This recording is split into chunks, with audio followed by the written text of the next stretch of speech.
12h01 da tarde aqui no Recife e já recebo aqui nos estúdios da RM, aqui nos estúdios do Girão da Pauta, a doutora Camila Ailes, que é oftalmologista lá da Fundação Altino Ventura, e Giovanni Santoro aqui recebendo aqui, representando a Polícia Federal. Giovanni e doutora Camila, sejam muito bem-vindos ao Girão da Pauta. Satisfação enorme estar aqui, principalmente para falar de um assunto que é muito importante, essa questão das armas de gel, que tem provocado muita polêmica, e inclusive até se o uso fosse continuado, como está sendo, pode provocar até tragédias que a gente vai citar aqui. Então, boa tarde para todos, para a doutora Camila e a todos os telespectadores seus. Doutora Camila? Boa tarde a todos, é um prazer estar aqui, discutindo algumas informações importantes para a população. Pois é, e que informações são essas que a gente trouxe eles aqui para a gente discutir? É justamente sobre essa questão das balas em gel, das armas com balas em gel, que virou uma febre na região metropolitana nos últimos dias. É uma brincadeira que um monte de gente se junta aí e começa aí com esses grupos a atirar, né, tudinho. Parece uma brincadeira inofensiva, mas parece que as coisas estão saindo do controle. E será que a gente, meu amigo Giovanni, vou começar por você. Será que a gente pode considerar isso uma brincadeira, baseando-se na nossa legislação? Sendo bem enfático, não. Primeiro porque eu classifico essas condutas em 3 aspectos. A primeira, no âmbito legal, a segunda, no âmbito policial e a terceira, no âmbito social. No âmbito legal, o que é que diz o Estatuto do Desarmamento? É proibido a venda, comercialização, importação e fabricação dessas armas no Brasil. Então, quem está vendendo essas armas, quem está fabricando, via de regra, são importadas da China, vem entrar através de contrabando, está completamente legal e tem sanções para isso. Segundo, o Inmetro já falou que essas armas, elas não são e não podem ser consideradas de brincadeira. Então, qualquer criança que, porventura, tenha o uso dessas armas, está usando de forma errada, porque o próprio Estatuto da Criança e do Adolescente também proíbe isso. Além disso, nós temos umas consequências na área policial, porque você imagina, esses vídeos eu tive a oportunidade de ver eles com calma, dá a impressão que ali está tendo um arrastão, dá a impressão de que está havendo briga entre gangues. E tem uma doutora especialista nessa questão aqui, essas armas de gel podem provocar lesão corporal e, como já provocou, danos até no olho das pessoas. Fora que você tem incidências, por exemplo, no Rio de Janeiro, onde apontaram uma arma dessa para um cara que estava no carro, ele pensou que fosse uma arma de verdade, tirou o veículo local e cometeu um acidente. E você imagina um policial, por exemplo, que recebe uma ocorrência, principalmente a polícia militar, para ir numa comunidade dessa, não para essa ocorrência, mas para outro tipo de ocorrência. E quando chega lá, se depara com essas batalhas, entre aspas, entre as pessoas. Há uma confusão muito grande e isso pode até gerar uma ação da polícia em virtude dessas armas se confundirem sim com armas de fogo, armas de verdade. Então, naquele momento, naquela hora, fica difícil um policial agir rapidamente quando a pessoa aponta uma arma dessa e não ter uma pronta resposta. Então, existe muita temeridades que têm que ser levadas em consideração. E é importante também salientar o âmbito social, né? Os líderes de comunidade, os pais desses jovens que estão fazendo isso, onde é que estão? Então eles têm que tomar conhecimento dessas temeridades, desse perigo e entrar e se enganjar nessa luta para proibir esse tipo de ação, principalmente naqueles locais em que existe um local público e que existe baixa luminosidade. Isso confunde muito. Então eu quero até mesmo, eu soube essa notícia em volta de você agora, parabenizar a Alep, que já está se pautando nisso para proibir esse tipo de conduta e o poder público, para poder ter normatizações, porque aí onde pega não existe a normatização, porque uma pessoa que tem uma arma dessa não é considerada crime, a posse simplesmente não é considerada crime, apenas o uso errado dela, as consequências que vem a causar é que são consideradas crime, por exemplo, lesão corporal, a questão no olho, e já houve até morte, inclusive, quando uma pessoa, dessas pessoas afetou uma pessoa dessa com arma de fogo, o outro familiar foi tomar satisfação e atirou nele, então já houve até morte. Então o Ministério do Exército, que é responsável por controlar essas armas, disse que, devido ao mecanismo dessas armas de gel, elas não podem ser consideradas simulacro. Então, daí a importância, e eu quero parabenizar a Alep e o Poder Público já está normatizando isso para evitar até mesmo futuras tragédias. E aí a gente está exibindo na tela imagens que nós mostramos aqui no decorrer da semana, a cada dia uma imagem nova que a gente vinha recebendo, de comunidades como áreas da Zona Norte, Zona Oeste do Recife, cidades de Olinda, Paulista, Jaboatão, Cabo de Santo Agostinho, Camaragibe, que estão registrando nas ruas esse tipo de brincadeira. Parece uma brincadeira inofensiva, mas que machuca. E muita gente que participa dessas brincadeiras pega essas balinhas em gel e acaba congelando, o que deixa ela mais dura. Pra potencializar o efeito danoso dela, né? Exatamente, Johnny. E aí, veja, é um risco gigante. E você bem falou, Giovanni, que isso aí traz consequências para os olhos. E se não me engano, até ontem, pelo menos 30 pessoas deram entrada na emergência da Fundação Altino Ventura somente com ferimentos nos olhos por conta desse tipo de brincadeira. E aí eu gostaria de ouvir a doutora Camila Alice, né, que é oftalmologista da Fundação Altino Ventura, em relação a isso. Vocês estão recebendo uma grande demanda em relação a isso e parece que a coisa está saindo do controle, né? Isso. Eu concordo com o Giovanni, né? Tudo que ele falou, estou reiterando que isso realmente não é uma brincadeira, né? E desde o dia 30 de novembro, né? Ou seja, 6 dias, nós estamos recebendo vários casos, já ultrapassando os 30 pacientes agredidos, né? Porque isso é uma forma de agressão, de lesão ocular causado pelo uso da bala em gel, né? Pelo uso da arma e, consequentemente, a alteração ocular. Existem vários tipos, né, de alterações. A gente começa falando desde as alterações simples, desde conjuntivites, uveites, até alterações mais graves, onde o paciente tem roturas na retina, sangramentos intraoculares, e que isso pode levar a uma perda visual, né? Definitiva. Isso. E aí, veja, a gente lembra aqui que teve um caso, acho que foi no começo dessa semana, se eu não me engano, que a gente mostrou isso aqui, Foi no começo da semana. De um menino isso.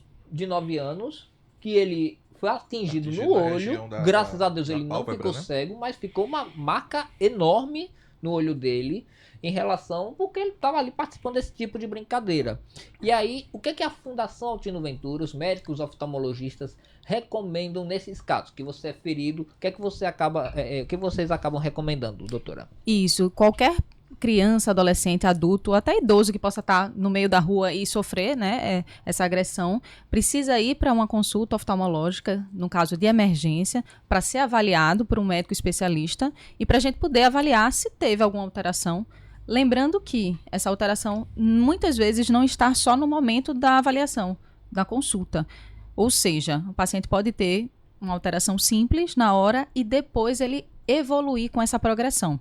Então, o hospital, a fundação, já está fazendo o acompanhamento desses pacientes por alguns dias, porque isso pode acontecer e evoluir com descolamento progressivo durante alguns dias seguintes. Então, o cuidado e a orientação para a população teve alguma alteração, teve algum contato, teve algum trauma, ir para a emergência para ter uma avaliação inicial e de lá a gente fazer o acompanhamento ideal para cada paciente. Sem falar que uma bala dessa atingindo o olho, posso estar errado, mas pode até gerar aí alguma infecção, né? Sim. Isso é muito comum, né? Porque o que acontece que tá gerando muitos casos lá na fundação? É o trauma contuso, né? É o trauma pela pancada. Então, essa pancada pode causar, sim, inflamações, levando a infecções e algumas perfurações com risco de contaminação e o risco de perder o olho, muitas vezes por completo, a visão. E aí, quando a pessoa ela é acertada no olho, qual o primeiro procedimento que a fundação faz, doutora? O primeiro procedimento do paciente, no caso, ainda em ambiente domiciliar, na rua, em algum lugar que ele esteja, é ir para uma emergência. É a primeira coisa, tá certo? E lá a gente vai fazer a avaliação inicial para ver como é que o paciente está, se ele precisa de alguma intervenção imediata, seja alguma cirurgia ou algum tratamento com colírio ou alguma pomada que ele possa precisar. Perfeito. E aí, voltando para a justiça, Giovanni, em relação a esse tipo de agressão, que no fim das contas é uma agressão, o que é recomendável que as pessoas que acabam sendo atingidas precisam fazer? Olha, primeiro, se elas forem vítimas de uma munição dessa, que em tese essas bolinhas de gel, elas se dissolvem quando batem no corpo, mas já tem a questão você bem falou aí, eu pesquisei isso e é verdade, deles colocar essas bolinhas no congelador para se tornar sólida, e aí a coisa é pior ainda, porque uma coisa é atingir de uma certa distância. Cada vez que se aproxima mais, vai se tornando mais letal ainda. Então, se a pessoa tiver sofrido por alguém esse tipo de ferimento, isso é caracterizado como lesão corporal. A lesão corporal pode ser grave ou pode ser leve, mas deve procurar imediatamente uma delegacia de polícia civil mais próxima de sua residência para prestar um boletim de ocorrência, a fim de que as pessoas possam ser responsabilizadas. Fora isso também da lesão corporal, tem questão também da perturbação do senso público. Você imagina, num local, as pessoas se reúnem naquele local público para poder estar fazendo esse tipo de conduta criminosa. As pessoas ali, claro que vão se sentir incomodadas pela perturbação, pela zoada, pela gritaria. Então isso também é crime, a perturbação à ordem pública. Então também pode fazer essa denúncia. Inclusive até ligando para o 190 para a Polícia Militar. Aí sim, nesses casos em que houve um prejuízo em furto dessas armas, apreender essas armas e responsabilizar essas pessoas. E por que eu trouxe Giovanni Santoro aqui para o estúdio hoje? Porque a gente também tentou trazer um representante da Secretaria de Defesa Social, mas por falta de agenda, que foi alegado, não foi possível trazer hoje alguém da SDS para cá. Mas a SDS nos respondeu, mandando uma nota pra gente, se pronunciando sobre essa série aí de armas em gel, sobre essas brincadeiras que se espalharam aqui no Grande Recife. E segundo a SDS, segundo esse manifesto da SDS, ela diz que a regulamentação e fiscalização das armas não são de responsabilidade da pasta, não são de responsabilidade do Estado de Pernambuco, pois são tratadas de forma semelhante às armas de airsoft e paintball, que são regidos por normas federais. Exato. E aí, pode falar. Como eu falei anteriormente, é normatizado pelo Exército. Só que num episódio que houve no Rio de Janeiro, o Exército já se manifestou dizendo que essas armas de gel, elas não são consideradas simulacro de arma. Por quê? Devido à composição dela. Por exemplo, que composição? As armas geralmente são simulacros, não são carregadas via uma porta USB. Não tem uma bateria, então difere. Então, por isso que o Ministério do Exército, que tem o poder, né, de estar fiscalizando e coibindo esse tipo de conduta, se manifestou nesse aspecto. Aí cria realmente uma impropriedade jurídica muito grande. Porque se de um lado a gente já tem o próprio Exército falando que não é um simulacro de arma, então daí a necessidade, e por isso que mais uma vez eu parabenizo o poder público, principalmente o Legislativo, que já estão normatizando isso para que essa conduta nas localidades possam ser coibida e se tornar, não diria assim um crime, só crime em virtude das consequências, mas pelo menos punir essas pessoas de forma administrativa. E outra coisa, os pais, eles são os representantes legais desses filhos menores de idade. Se alguma coisa acontecer com outra família, essa família prejudicada pode inclusive acionar para responsabilizar esses pais também. Então daí a necessidade de todos estarem engajados na prevenção, na informação qualificada, para que esses jovens possam se abster desse tipo de conduta. Você falou também aí, airsoft, paintball. Nesses dois casos específicos, são considerados simulacro de arma de fogo e existe toda uma legislação específica para isso. Por exemplo, quem comprar uma arma dessa tem que ter um cadastro com nome, endereço, quem foi a pessoa que comprou. Existem locais próprios, reservados para a prática desse esporte. A pessoa tem toda uma proteção, capacete para poder estar utilizando essas armas. Então é totalmente diferente e tem normatização. Já essa não tem. Então por isso que, volto a dizer, é necessário uma normatização para proibir esse tipo de conduta. Entendi a questão da normatização, Giovanni, bem interessante. Então, no caso, se porventura fosse aprovada alguma legislação aqui no estado em relação a isso, ou regulamentação e tal, poderia ser equiparado ao esporte do airsoft e as pessoas fazerem isso no local apropriado, não teria problema, então? Sim, se tivesse a normatização com todos os de segurança, se as pessoas começassem, então, a comprar essas armas de forma legal, então iria ter toda a normatização. E quem fizesse isso fora dessa realidade, aí teria sua punição, certo? Mas, mas de qualquer forma, é uma temeridade, eu acredito, normatizar o uso dela, mesmo que sejam em locais reservados. Porque já existe o paintball, já existe o airsoft, que também faz a mesma coisa. A gente sabe que normatizando vai evitar muitos transtornos. Porém, é necessário realmente proibir, porque como não é um simulacro de arma de fogo, como, via de regra, difere dessas outras duas armas praticadas por esporte, então ela não se enquadraria nesse tipo de exercício, nesse tipo de esporte. Então, o correto mesmo é proibir esse tipo de conduta, como é proibido qualquer compra de arma de fogo ou simulacro em qualquer estabelecimento. Você chegou, Giovanni, no ponto X que eu ia até fazer o questionamento que eu vou fazer agora, que é o seguinte.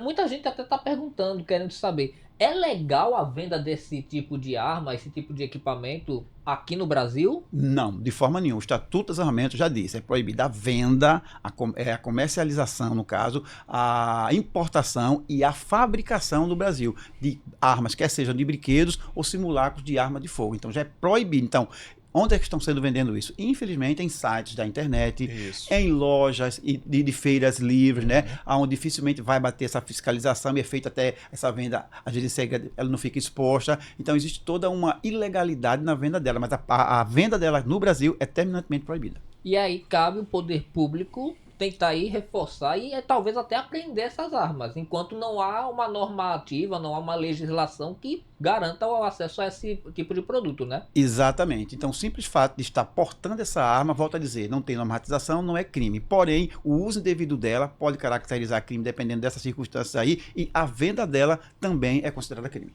Doutora Camila, se houvesse aí talvez um cuidado com a proteção ocular, já indo para a área da senhora, talvez que esses casos poderiam ser menos graves em relação a essas ocorrências, porque o que está acontecendo? Teve um caso lá no córrego do Abacaxi, onde uma mulher grávida foi acertada nas nádegas e acabou gerando toda aquela ocorrência que aconteceu. E muita gente vem sendo atingida nos olhos. Se houvesse uma proteção, talvez nos olhos, ou talvez uma proteção no próprio aparelho, talvez a gente não teria tantos casos assim, né? Isso ou eu estou errado? Sim, sim. Confirmando, né, com o Giovanni, essa questão da proteção. Se existir, no caso, uma proteção correta, um local correto, onde o paciente não, no caso, o paciente, ele não sofra essa agressão ocular, não teria tanto problema, tá certo? Pensando nessa questão ocular. Teve um caso de uma criança, né, que o pai falou que ele fez o uso do óculos de proteção, mas na hora de tirar para reabastecer, ele foi atingido. Né? Então, assim, isso é muito comum, não só com as balas em gel, como a gente está tendo essa febre atual, né? Mas com outros equipamentos de proteção individual. Semana passada eu operei um paciente também com questão de trauma com pedra, ele estava trabalhando. Então, a falta de equipamento de proteção individual, não só para o uso da bala em gel, mas como qualquer outro serviço que tenha um risco ocular, de contaminação, de trauma, é importante. Agora eu queria uma opinião dos dois sobre essa pergunta que eu vou fazer. E até de você, Coronel, se você quiser participar. Que é o seguinte, a gente vem mostrando no decorrer da semana esses casos, essas ocorrências que se espalharam pelas comunidades e surgiu aí uma ideia. Por que não criar aí um espaço, uma arena, para que eles possam brincar desse tipo de arma, desse tipo de aparelho de arma em gel, para que eles não possam causar tanto tumulto nas ruas e nem danos a outras pessoas. O que é que vocês acham dessa ideia? Tudo que venha a regulamentar e a não provocar danos à saúde é sempre válido. Agora, esse tipo de prática, como é feito no airsoft e no paintball, tem que ser feita por maiores de idade. Por quê? Eu desaconselho totalmente que isso seja feito por menores de idade, como a gente tem visto aqui. Porque isso vai criando na própria adolescente uma cultura de violência, o uso de arma, certo? Que isso é totalmente inadequado nessa idade. Então, que se normatize e que se realmente regule e tenha essas proteções necessárias em um local realmente privado. Agora, para jovem, para crianças e adolescentes, eu desaconselho totalmente, até mesmo para não incentivar essa cultura de violência. Exatamente. Doutora? Concordo também. A gente precisa dessa proteção principal, né, principalmente em relação ao olho, para não causar tantos danos. E em relação, o que me preocupa bastante é esse período próximo, né, de final de ano, Natal, Ano Novo, né, onde as crianças, adolescentes vão receber muitos presentes, enfim. Estamos bem apreensivos no hospital, né, porque a gente não sabe até onde isso vai parar. Então, que os pais, principalmente, que sejam alerta para os pais, avós, familiares que vão dar presente, enfim, que eles sejam responsabilizados e que fiquem conscientes do risco que estão causando e que estão gerando não só nos seus parentes próximos, filhos, né, netos, e nos outros como terceiros também.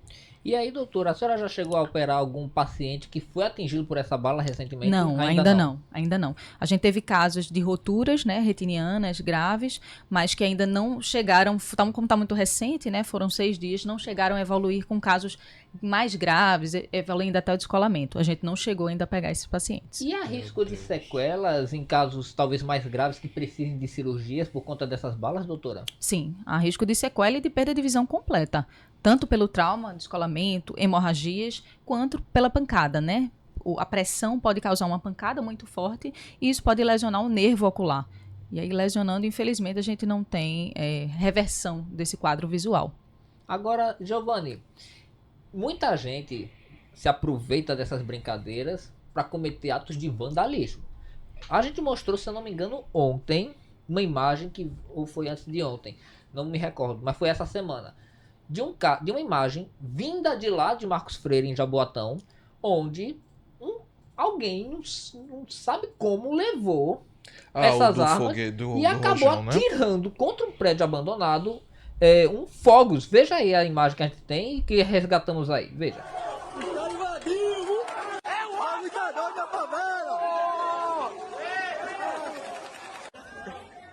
Olha o mundo aí, ó. Ai, doido. Eita!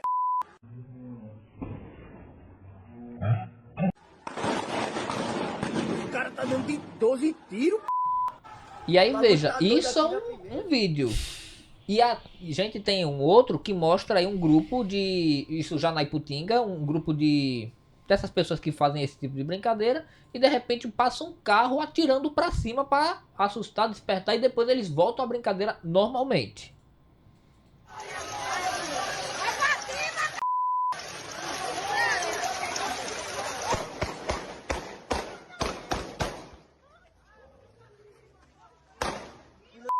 Aí, ó. Ó, pai. Pega a placa dele, doido. E aí, veja, Giovanni, isso aí já não é mais brincadeira, legal ou ilegal, já passou do limite da brincadeira, já virou vandalismo, já virou crime isso aí, não é? Desde o primeiro dia que a imprensa procurou para falar por esse assunto, isso já era com certeza previsível.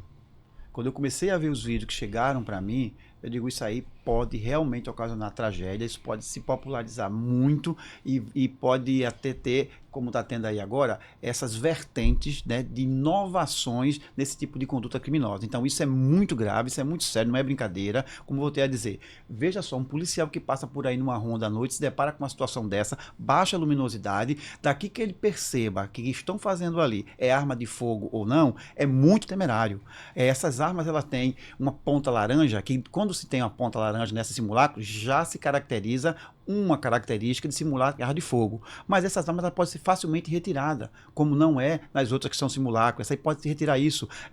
As pessoas muitas vezes dizem, mas não existe o estampido do tiro. Mas essas armas também, as normais, quem é que garante que, por exemplo, uma arma convencional não tem ali um silenciador para evitar o estampido do tiro? Eles também, essas armas são coloridas. Já existem armas que são fabricadas para público específico que são coloridas. Então, todos esses argumentos caem por terra, né? Quando a gente percebe que vislumbrando algo assim futuro é uma temeridade muito grande e pode sim ocasionar tragédias em virtude do uso inadequado nesses locais públicos dessas armas de gel.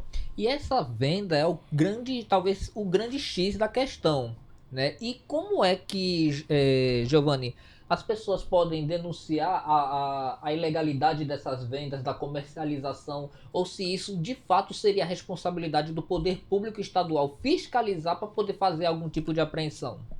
Todas as polícias podem entrar nessa fiscalização de coibir esse tipo de comércio. Até a federal. Sim, todos podem fazer isso. Inclusive até já existem indicativos que nós já monitoramos essas redes sociais, mas o próprio público também, em percebendo que nessas redes sociais existe a venda dessas armas legais, essas redes sociais têm o próprio canal de denúncia lá. Em denunciando, esses canais com certeza vão retirar essas armas de fogo, porque muitas das vezes isso foge o controle até mesmo das redes sociais para estar coibindo esse tipo de venda. E quando se faz a denúncia, né, essa denúncia principalmente vai para os órgãos de polícia imediatamente, até mesmo para redes sociais, que eles são obrigados a fazer isso, e eles tiram do ar esse tipo de veiculação informação de venda. Então é necessário realmente todos estarem engajados. Então acredito que com a normatização agora pelo poder público, todas as polícias vão se engajar para estar iniciando investigações a fim de responsabilizar não só esses sites que continuarem deixando essas armas à venda, como também esse contrabando que vai pelas nossas fronteiras. E aí entra, no caso, a participação da Polícia Federal, porque esse contrabando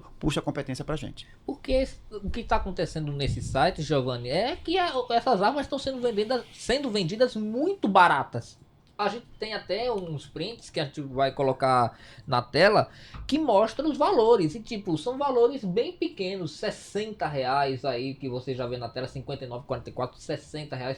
Entre 60 e R$80 essas armas são facilmente encontradas na internet. E aí a investigação já parte para a investigação online, não é isso, Giovanni? Perfeito. Veja aqui que no próprio vídeo tem ali aquela aba, ó, denunciar.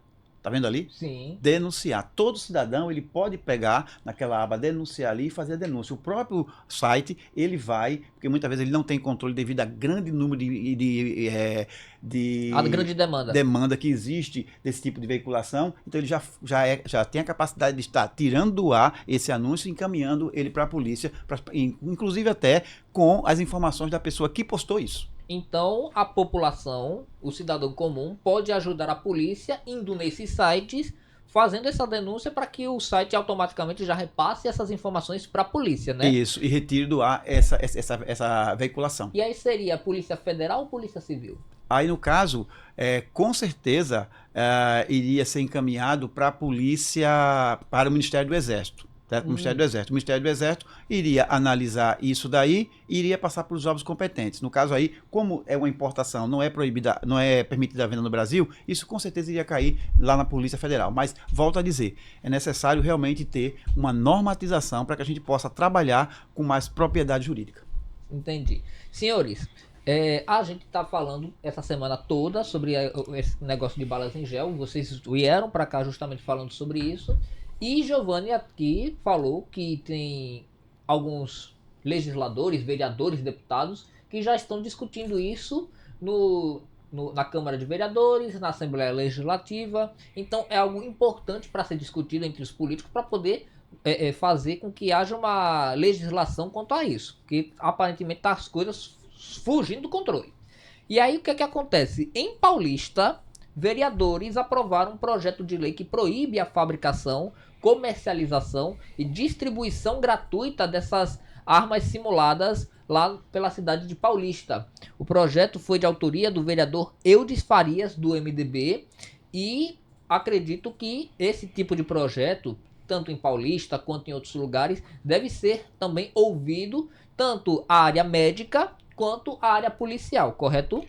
Correto. No caso aí, já que foi aprovada essa lei, quem utilizar a partir de agora, a partir da publicação dela, essas armas como forma de estar fazendo essas batalhas, já pode ter a arma apreendida e já pode sofrer sanção. O grande problema é que, como eu falei, a posse dela, não por não ter uma normatização na maioria dos locais, as polícias não podem apreender, só pode atuar se no caso houver, como eu falei, né, algo que lesione corporalmente, que perturbe o sossego público e outros fatores que constituem crime, mas a simples posse dela não constitui. Então, por isso que é importante a legislação. Na área médica isso também é importante, né, doutora? Sim, a regularização é super importante nesse caso, porque a gente evita, né, que os pacientes tenham alguma lesão e tenham consequências ou sequelas para a vida toda, né, como profissional adulto, né, uma perda ocular, um paciente, né, portador de deficiência no futuro. Então, a atenção é sobre o agora, não só a questão médica, né, a oftalmológica, mas a questão social, de quem vai ser esse paciente no futuro, né, qual o trabalho e os benefícios que ele vai precisar a ter ou não pela sociedade, né, pela possível deficiência ou não. Sim, sim. Então, isso é uma coisa também que tem que se pensar, né? São pacientes jovens, principalmente adolescentes, crianças, adolescentes que nós recebemos no hospital que tenham algum quadro de lesão ocular. Então, isso é super importante, a regulamentação, para que não haja mais e para que a gente possa proteger todas as nossas população, nossa sociedade como um todo. Eu não sei se a senhora tem conhecimento disso, doutora, mas a senhora sabe dizer se a fundação ela já está sendo consultada pelos políticos para poder auxiliar nesse projeto, na criação desse projeto, para regulamentar isso?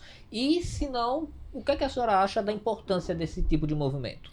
Não, essa importância é completa, né? A gente precisa, como um todo, como equipe, né, pensando na sociedade, regulamentar como um todo. E assim, a gente já tem um projeto no hospital, na Fundação Antônio Ventura, que é, como eu falei, para o acompanhamento desses pacientes que já tiveram esses quadros, né, lesionados pela arma em gel. Então, todos esses pacientes que sofreram esse quadro, que foram atendidos na emergência, diagnosticados, vão ter um acompanhamento, né, ao longo de alguns dias, semanas, para fazer um exame mais detalhado, que é o exame do mapeamento de retina, para realmente poder avaliar se teve alguma lesão progressiva, como a gente chama, que muitas vezes no ato do primeiro atendimento não foi visualizado ou não foi visto, e aí a gente acompanha esse paciente para poder fazer esse acompanhamento e ter certeza que o paciente vai ficar bem e ou tudo que ele precisar a gente poder sanar nesse momento. Então, esse aspecto do hospital a gente já está fazendo esse acompanhamento. E dura quanto tempo esse acompanhamento, doutora? Desculpa. O projeto agora que o hospital está fazendo é para que daqui a umas 2 semanas estejam mapeando esses pacientes, que seria um mapeamento, um exame mais cuidadoso, né, onde especialistas na área de retina fazem, tá certo? Precisa dilatar o paciente, avaliar com mais cuidado, é um exame bem minucioso, para ter certeza que esse paciente não tenha nenhuma lesão grave. Nem agora, nem no futuro. Isso. Com certeza, para prevenir que ele não evolua com essas lesões ou com alguma possível lesão causada pela arma em gel. E tipo, teve uma pessoa que perguntou para mim até uma vez que existiria a possibilidade de realizar-se uma cirurgia que poderia até fazer alguma remoção de alguma parte do olho. Isso seria possível em algum caso mais grave, doutora? Você fala pela lesão. Pela lesão. Certo. A lesão causar uma remoção de uma parte do olho? Isso, sim, através da cirurgia. Sim, com certeza, né? Existem casos bem graves, tá certo? Mas que podem evoluir com o descolamento. Então, a retina, ela sai do lugar, o descolamento de retina, e o cirurgião, ele tem um papel de colocá-la no lugar novamente, mas que a gente sabe que precisa que o corpo, né, faça a adesão dessa estrutura que ficou muitas vezes sem oxigenação, sem nutrição esse período. E a gente tem também casos que a gente ainda não recebeu, mas que são um risco muito alto, de autoperfuração ou autoevisceração, que são casos onde a bala em gel, ela bate e a pancada ela pode perfurar, e se perfurar o olho, a maior parte dele é composto por líquido, isso pode estourar e autoeviscerar.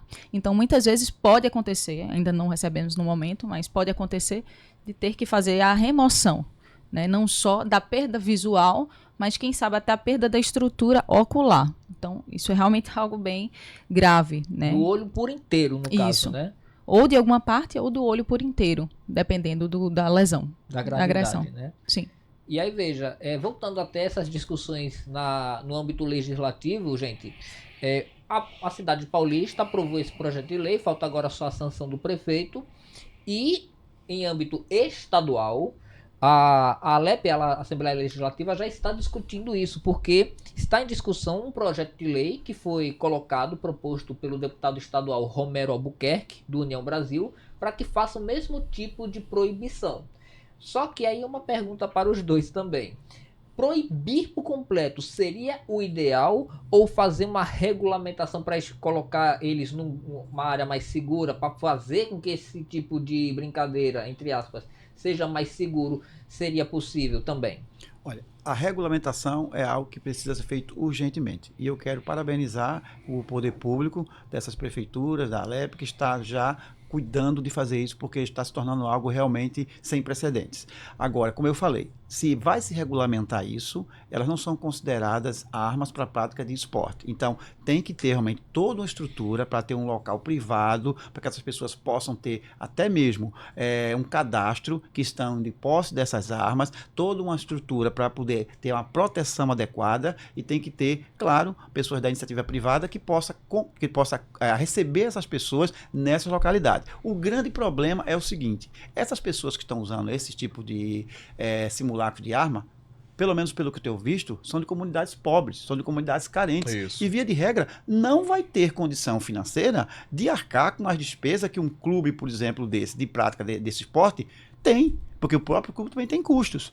Então, é necessário, sim, fazer isso daí, mas, porém, volto a dizer, para pessoas maiores de idade, menores de idade, nem pensar. Nem pensar. Então, se tem que regulamentar sim para pessoas maiores de idade. Outra coisa que é muito importante, você vê, a polícia, inclusive, já tem várias demandas de crimes que são muito mais sérios, muito mais graves, para poder estar evitando. E aí se depara com situações dessa que está com repercussões generalizadas. Muitas das vezes a própria polícia, ela deixa de estar atuando em coisas que seriam muito mais importantes para a população e mais sérias, para estar atuando nesse tipo de coisa. A mesma coisa, essa fantástica Fundação Altino Ventura. Quantas pessoas que estão necessitadas procuram a fundação para poder estar resolvendo problemas oculares, e aí, muitas das vezes, essa demanda que eu considero que são muito mais importantes, não que essa não seja, mas fica recebendo outras demandas, certo? E aí fica sobrecarregando a fundação, quando na realidade esse tipo de conduta não devia nem ser cogitado para essas pessoas. Então é necessário realmente, porque sobrecarrega todos os órgãos públicos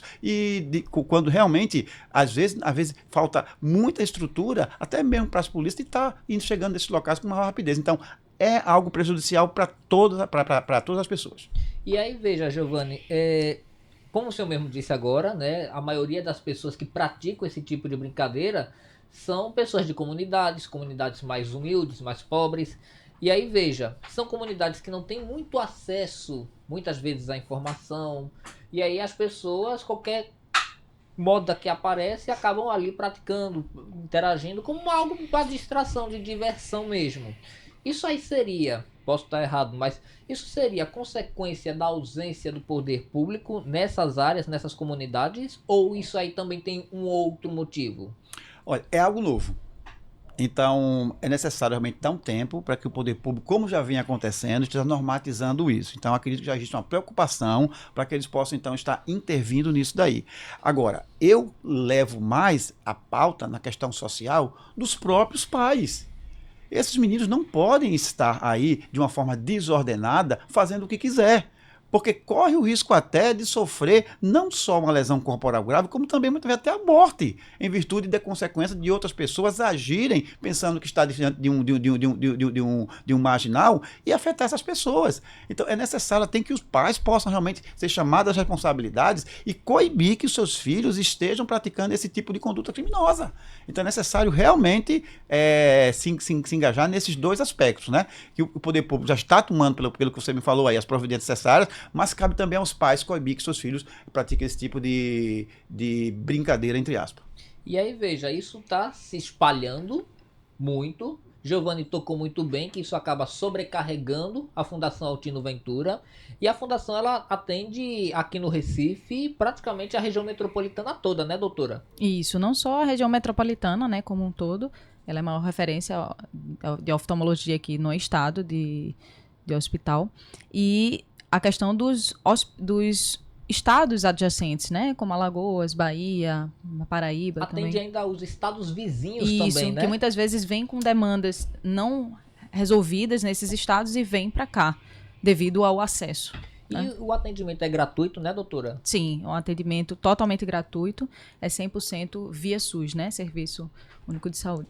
E aí aqui no Recife tem aqui na Boa Vista e tem também na Iputinga, né? Isso, mas lembrando, né, para os pacientes principalmente que sofrerem alguma lesão, o atendimento é na emergência, tá certo? Que fica na Boa Vista. Na Boa Vista, Isso. né? E aí, veja, isso acaba sobrecarregando a Fundação Altino Ventura, uma coisa que poderia, não acontecer, ou ser controlada, talvez, e, consequentemente, a equipe da Fundação tem que se desdobrar, né? E como é que é trabalhar nesse momento em que pode haver essa possível sobrecarga, doutora, de trabalho por conta dessa demanda? Isso. Foi algo realmente muito recente, muito novo, tá todo mundo tentando se organizar nesse sentido, né? Mas como emergência, nós estamos abertos a qualquer alteração ou qualquer paciente que precise desse atendimento, né? Você pode ir diretamente e ser atendido no hospital. Então, mesmo a gente sabendo que existe uma demanda, uma maior demanda, é importante que não deixe de ir, tá certo? Como uma orientação médica, não deixe de ir. Vá, é um atendimento 100% gratuito via SUS. Então, vá para o seu atendimento. Nesse aspecto, não se preocupe, né? Vão ter médicos, vão ter uma equipe lá para te atender e a gente vai tentar resolver de forma mais rápida e mais resolutiva a vida do paciente. E esse tipo de lesão nos olhos provocada por essas armas, doutora, ela pode se comparar a que tipo de outros problemas nos olhos, por exemplo, para que a gente possa ter para nossa audiência uma dimensão da gravidade desse problema? Tá. Essa pergunta é meio cascuda, né? É porque, como eu te falei no começo da entrevista, as alterações podem ser variadas, né? Desde casos de conjuntivite, ou seja, um paciente com olho vermelho, com olho lacrimejando, como eu acredito que algum de vocês já devem ter visto. Então, pelo até contato do gel pode causar uma irritação, uma conjuntivite, simulando. E quadros de uveíte, onde o paciente realmente tem uma baixa de visão, já começa a ter uma inflamação ocular mais importante. E, até muitas vezes, casos de rotura ou descolamento na retina, onde o paciente realmente ele vai perder a visão, né, vai sentir aquela baixa de acuidade visual e que precisa ir para o médico. Se não for resolvido, infelizmente, vai evoluir com a perda total da visão. Doutora, eu estou recebendo aqui uma pergunta de uma telespectadora nossa aqui no nosso WhatsApp, que é a dona Maria Santana. Ela está perguntando se existe algum dado que indique que as lesões oculares por conta dessas armas em gel são mais comuns ou graves do que outros esportes, por exemplo, o airsoft ou o paintball também. O que a gente percebe, principalmente agora, atualmente, é que o airsoft e o paintball são, como é que eu posso falar, atividades, né, que você tem uma proteção. Então, para a área médica, oftalmológica, principalmente, que é hoje onde eu trabalho exclusivamente, existe uma proteção, tá certo? Pode acontecer uma intercorrência? Pode, mas a gente não tem tantos casos. Na verdade, anos e anos que eu tô, né, que eu faço o atendimento, mais de 7, eu não vejo casos de lesões causadas por paintball, airsoft, devido à proteção que se usa no momento que está fazendo a atividade. Já nesse caso das balas em gel, o grande problema é isso, é a falta de também proteção. E aí, falta de proteção causa essas lesões de forma agressiva, eu digo, de forma exponencial, né, um crescimento alto. E esses óculos, eles são feitos de um material mais diferenciado, né? Ou eu tô errado? Assim, um material mais resistente, um plástico talvez mais resistente, né? Isso ou não? É feito realmente todo um estudo para que haja uma proteção completa de todas essas áreas dos olhos, né? Então é um óculos especial para a prática do esporte. E é claro que sempre esse tipo de atividade, esses equipamentos têm que ser aprovados pelo Inmetro para ver se realmente eles surtem esse efeito que realmente dá proteção. Então tem toda aí uma preocupação para maior proteção e composição desses equipamentos. A gente vem falando aqui sobre a venda das armas, mas outra coisa que preocupa também é a venda das balas, né? Isso que são talvez mais fáceis de serem adquiridas, serem mais facilmente compradas do que as armas. E como é que pode haver esse controle também, Giovanni, da venda e compra dessas balas? É a mesma coisa que eu falei anteriormente. Mesmo esquema das armas, né? Mesmo esquema das armas. Todos os acessórios, por assim dizer, que são integrantes dessas armas de gel, elas são proibidas também a venda no Brasil, porque ela faz parte também desse mecanismo das armas de gel. Então, entra não só a arma com relação à comercialização, à venda, à fabricação, como também os seus acessórios, que no caso aí são essas balinhas de gel. E, geralmente, quando se vende essas armas, já está lá disponível também essas bolinhas de gel. Não são bolinhas de gel simplesmente feitas por acaso, são bolinhas de gel feitas exclusivamente para municiar essas armas. É totalmente diferente o tamanho, o aspecto, a composição. Então, elas integram, por assim dizer, a mesma arma de gel. E muitas das vezes não são vendidas separadas, porque aí perde a sua função. Porque o Inmetro mesmo já disse que isso não é um brinquedo comum, ele tem umas restrições a serem cumpridas e cabe aí a responsabilidade de quem vende e de quem compra também para poder ficar seguro em usar e seguro perante a lei também, né? Exato. É importante dizer que não se vai ver a venda, já que existe uma legislação do Estatuto de Desarmamento específica com relação a isso, em estabelecimentos comerciais normais, certo? E daqueles que são registrados oficialmente. A gente não vê por aí. O que a gente vê é essa venda sendo feita na internet, sendo publicada de forma irresponsável e também em feiras livres, quando muitas vezes são vendidas na clandestinidade. Mas o comerciante, por exemplo, que está vendendo uma arma dessa, ele pode inclusive até sofrer muitas sanções em virtude disso, porque está em desacordo com o Estatuto de Desarmamento. E como é que a polícia ela consegue descobrir essas informações, Giovanni? De tipo, encontrei aí um canto aí que está vendendo clandestinamente essas armas, por exemplo.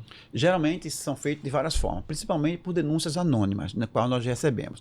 E também essas mercadorias, quando elas entram no Brasil de forma clandestina, não é, através de importação, ela tem que vir de algum veículo, quer seja por terra, quer seja por avião. E esses aviões e essas mercadorias, eles têm que informar, principalmente a alfândega, a Receita Federal, a Polícia Federal, o que é que estão transportando. Só que muitas vezes eles omitem essas informações, elas acabam entrando. Então, por isso que essas fiscalizações na fronteira, feitas pela Polícia Federal, Polícia Rodoviária, é extremamente intensificada para exatamente estar apreendendo esse tipo de material clandestino.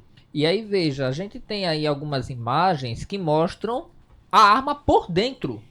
E aí, como é que ela é fabricada, como é que ela é montada. E, Giovanni, eu gostaria que você pudesse aí analisar, comentar para saber sobre a montagem desse tipo de equipamento, porque a gente sabe que existe uma gravidade, mas a gente tem um vídeo com som, né, gente? Vamos ouvir aí então a explicação primeiro para depois ouvirmos o Giovanni. Para vocês aqui, tem muito cuidado se alguma hora vocês for desmontar, é muita carenagemzinha que pode perder, beleza? Aí galera, esse é o funcionamento desse brinquedo, dessa arminha. Tá mostrando pra vocês aqui, ó. Ali é o gatilho. No caso ele tá fora do lugar. Ele fica aqui certinho. O botão encosta ali na... pegar a chave. Quando você aperta o gatilho, o botão empurra essa chapinha, acionando o motorzinho elétrico. Entendeu? O motorzinho elétrico, ele vai gerar essas carenagens. Essas engrenagens, perdão, falei errado. Essas engrenagens aqui. Vou mostrar pra vocês, ó. Ó, ele vai gerar, que gira todas elas, que vai puxar essa... Quando ele aciona o motor, ele faz todas as engrenagens girar, puxa aqui pra trás, perdão. Ele faz todas elas girar, puxa esse sistema para trás e solta. Esse é o movimento que fica fazendo. Puxa, solta, puxa, solta, puxa, solta.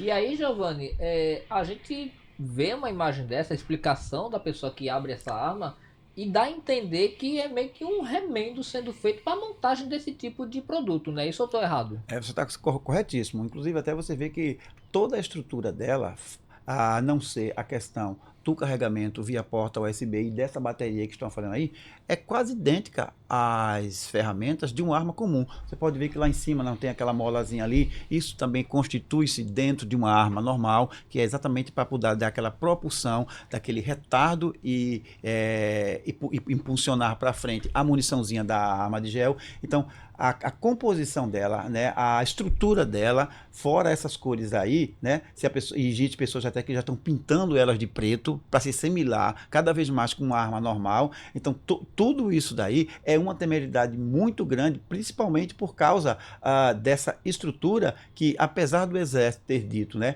em um comunicado no Rio de Janeiro, que não se assemelha a um simulacro de arma de fogo, por isso que não puxaria a competência deles para poder estar investigando e analisando e controlando isso, mas a gente vê que praticamente a característica toda dela aí é igual a uma arma de fogo. Então, é necessário realmente, como eu já falei, tocar nessa tecla da normatização, da legislação, para que esse tipo de simulacro de arma ou arma de brinquedo possa não ser vendida com tanta facilidade assim. Porque apesar da polícia poder ter mecanismos hoje para fazer alguma coisa, fica um pouco mais difícil por conta da falta de legislação e por ser algo novo, assim. O que é que pode fazer no âmbito legal para poder evitar esse tipo de prática, não é isso? Exato. Nós podemos atuar, volto a dizer, quando existe algum tipo de ocorrência ocasionada pelo uso dessa arma de forma indevida. Mas se passar na rua uma pessoa tiver com uma arma dessa, a gente não pode apreender. O que a gente pode fazer são duas coisas.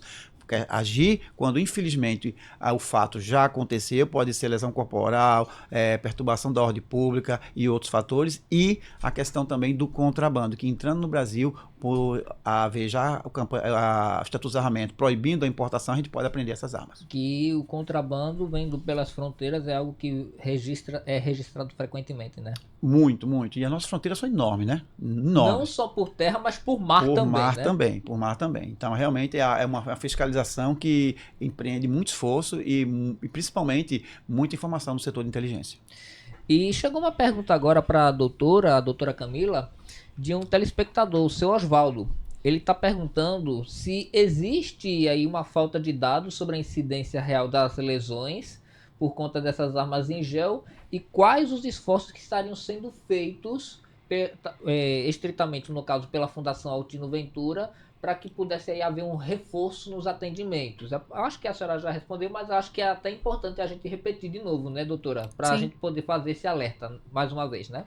Tu me repete só a primeira pergunta? Vamos lá. Existe uma falta de dados sobre a incidência real dessas lesões oculares devido ao uso das armas em gel? Não que é existe. Algo novo também, né? Isso, não existe uma falta de incidência. A gente está ultrapassando mais de 30 casos, né? Mais de 31 desde ontem à noite. Foi a última hora que eu recebi informações sobre o quadro, a quantidade de pacientes. Então, está sendo essa desde o dia 30 de novembro até o dia 5, completando o dia 5 de dezembro. E a segunda pergunta? Seria quais os esforços que a Fundação Altino Ventura vem fazendo nos últimos dias para poder reforçar os atendimentos médicos, para poder fazer mutirões, em quanto tempo as pessoas podem procurar a fundação, se tem um horário X até horário Y, ou se é 24 horas, alguma coisa assim. Sim.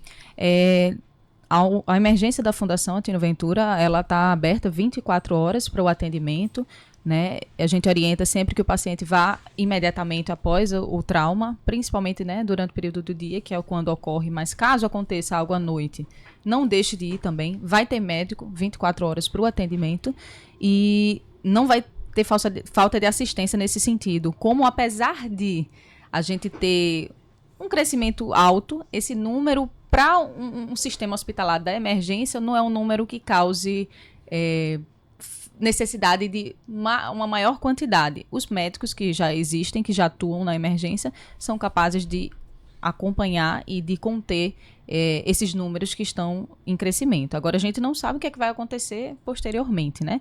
Porque normalmente a gente está pegando cerca de 5, 7 casos por dia. Então, são casos que nós temos vários médicos durante o dia em atendimento e que, diluídos entre desses atendimentos, não causam tanto, como é que eu posso falar?